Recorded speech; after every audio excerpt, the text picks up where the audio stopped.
Yesterday, at the end of the day, I was very discouraged because a lot of things had gone wrong for me.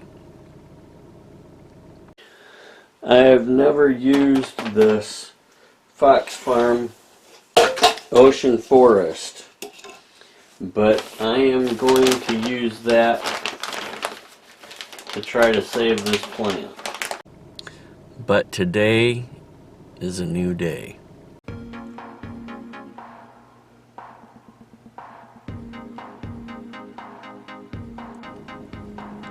Today is the day that the Lord has made. Let us rejoice and be glad in it. The other day I harvested a bunch of cilantro off of this plant here, and I'm not sure that it's gonna make it. I was looking at my plants yesterday and several of them had gone by the wayside. The basil looks really a lot like it's dying on me, simply because of maybe the end of the life cycle had happened.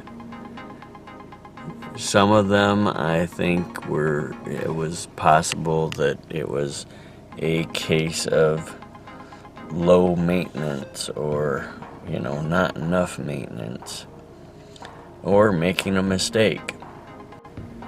I was pretty discouraged yesterday, but then I got to thinking about things, and I realized that in my life I've seen plants that are so amazing. They look like they've lived and breathed their last, so to speak. This came back almost from the dead.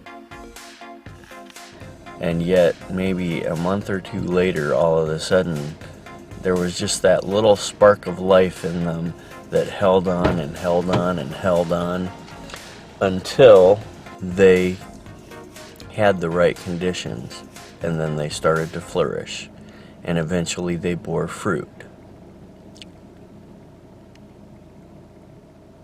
So whatever you're going through in your life today, hang on, because when the conditions are right, you will flourish and bear fruit. Anyway, that's my 2 cents for the day. Thanks for watching, God bless, and see you next time.